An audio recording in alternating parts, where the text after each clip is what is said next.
नमस्कार विद्यार्थी मित्रांनो, स्वागत आहे तुमच्या आपल्या यूट्यूब चॅनलवर।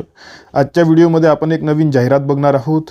10वी 12वी किंवा पदवीधर असलेला प्रत्येक विद्यार्थी या जाहिरातीसाठी एलिजिबल राहणार आहे। पगारसुद्धा तुम्हाला भरपूर आहे आणि सरळ सेवेमार्फत तुमची परीक्षा होणार आहे। म्हणजेच फक्त एक परीक्षा पास करून तुम्ही नोकरीला लागणार आहात। ही जाहिरात तुमच्यासाठी महत्त्वपूर्ण आहे, म्हणून हा व्हिडिओ तुम्ही शेवटपर्यंत बघायला पाहिजे। तुमचा कुठलाही टाइम वेस्ट न करता आपण आजची जाहिरात बघून घेऊया। तर बघा विद्यार्थी मित्रांनो, ही आजची आपली जाहिरात आहे। इंटेलिजन्स ब्युरो मार्फत ही जाहिरात आलेली आहे। इंटेलिजन्स ब्युरोच्या मल्टीटास्किंग स्टाफसाठी ही जाहिरात प्रसिद्ध करण्यात आलेली आहे। यामध्ये एकूण जागा बघा, एकूण जागा आहेत 362। प्रत्येक कॅटेगरीसाठी वेगवेगळ्या जागा आहेत आणि आपापल्या कॅटेगरीसाठी तुम्ही स्वतः जागा बघून घेऊ शकता। यामध्ये कोणत्या सबसिडरीमध्ये किती जागा आहे, म्हणजेच कोणत्या शहरामध्ये किती जागा आहेत याची सुद्धा माहिती यांनी दिलेली आहे। ओके, यामध्ये बघा महाराष्ट्रातील मुंबई तुम्हाला हे बघा 25 नंबरवर दिसून राहिलेला आहे मुंबई। यामध्ये एकूण जागा आहेत 22 आणि त्यानंतर नागपूर दिसून राहिलेला आहे बघा। ओके, यामध्ये एकूण जागा आहेत 2। अशा प्रकारे 24 जागा इथे महाराष्ट्र राज्यामध्ये दिसून राहिलेले आहेत। ओके, इतरही राज्यांमध्ये तुम्ही फॉर्म भरू शकता, परंतु त्या राज्याचे अधिवास प्रमाणपत्र तुमच्याकडे असणे गरजेचे आहे। परंतु तुमच्याकडे महाराष्ट्राचे अधिवास प्रमाणपत्र ऑलरेडी आहे, म्हणून तुम्ही मुंबई किंवा नागपूरमध्ये फॉर्म भरू शकता। ओके, यामध्ये पे स्केल बघा, पे स्केल आहे मिनिमम आहे 18,000 ते 56,000 रुपये पे स्केल आहे। यामध्ये वाढ होणार आहे। 8th पे कमिशननुसार यामध्ये भरपूर वाढ होणार आहे। ठीक आहे, सध्या परिस्थितीमध्ये 40,000च्या जवळपास म्हणजे 45,000च्या जवळपास यांना पगार मिळत असतो, परंतु 8th पे कमिशन पुढच्या वर्षीपासून लागू होणार आहे, तर हा पगार वाढून बघा 60,000 ते 65,000 रुपयापर्यंत जाण्याची शक्यता आहे। ठीक आहे, त्यानंतर इसेन्शियल क्वालिफिकेशन बघा, मिनिमम 10वी पास असणे गरजेचे आहे।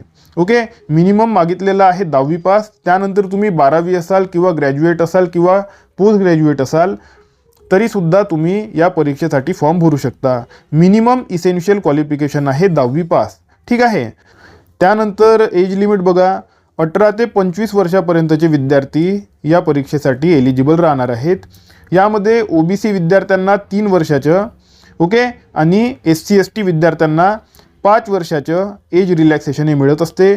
त्यानंतर इतरही एज रिलॅक्सेशन आहेत, ते तुम्ही स्वतः बघून घेऊ शकता। ठीक आहे, आता एक्झाम पॅटर्न बघा, एक्झाममध्ये तुम्हाला 4 विषय राहणार आहेत आणि 4 विषयांवर 100 गुण राहणार आहेत आणि प्रत्येक 4 विषयांवर 100 प्रश्न राहणार आहेत। ओके, 100 प्रश्न राहतील आणि प्रत्येक प्रश्नावर 1 गुण राहणार आहे। अशा प्रकारे 100 गुणांची तुमची परीक्षा होणार आहे आणि 1 तास तुम्हाला मिळणार आहे। ओके, आणि हे राहणार आहे ऑब्जेक्टिव्ह पॅटर्न। ओके, सब्जेक्टिव्ह पेपरसुद्धा तुमच्या राहणार आहे इंग्रजीसाठी, इंग्रजी भाषा आणि कॉम्प्रिहेन्शन। यामध्ये तुम्हाला पॅसेजेस वगैरे सॉल्व करावे लागतात। पॅरेग्राफ वगैरे ते तुम्हाला देतील आणि पॅरेग्राफवर तुम्हाला उत्तरं सॉल्व करावे लागतील। याशिवाय वोकॅबसुद्धा देतील आणि ग्रामर करेक्शनचे प्रश्नसुद्धा ते तुम्हाला देणार आहेत।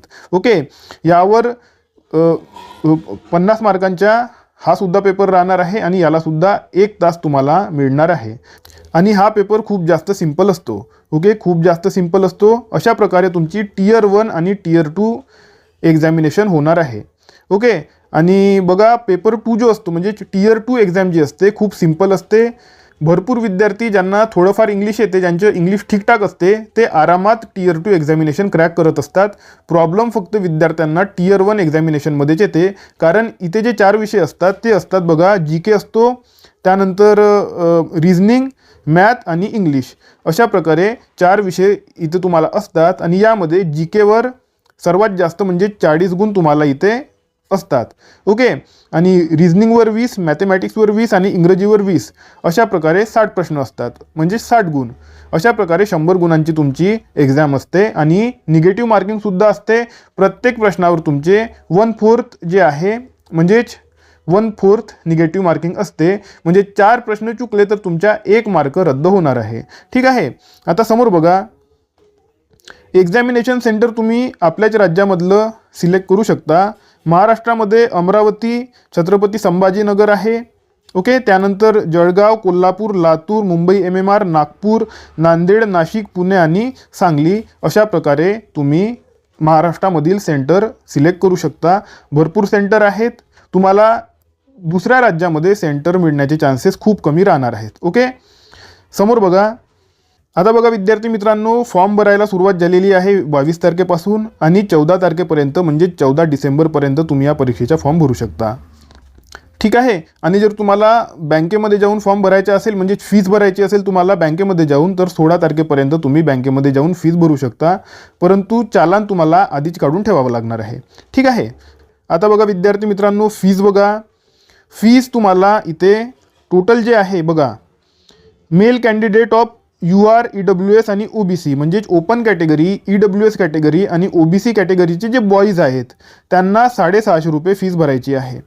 ओके, पुन्हा एकदा सांगतो, ओपन कॅटेगरी, EWS कॅटेगरी आणि OBC कॅटेगरीचे फक्त बॉईज आहेत त्यांना 650 रुपये भरायचे आहे. आणि इतर जे विद्यार्थी आहे ज्यामध्ये महिला, SC ST, PWBD, ओके, इतरही विद्यार्थी असतील त्यांना 550 रुपये फीस भरायची आहे. म्हणजे 100 रुपये कमी या विद्यार्थ्यांना फीस भरायची आहे. ठीक आहे. तर बघा विद्यार्थी मित्रांनो, मला असं वाटते की मी तुम्हाला संपूर्ण माहिती दिलेली आहे. या परीक्षेविषयी तुम्हाला आणखी जास्त माहिती पाहिजे असेल तर तुम्ही ते मला कमेंट सेक्शनमध्ये विचारू शकता. याची PDF तुम्हाला डाउनलोड करायची असेल तर आपल्या टेलिग्राम चॅनलवर आणि व्हॉट्सॲप चॅनलवर PDF दिलेली आहे.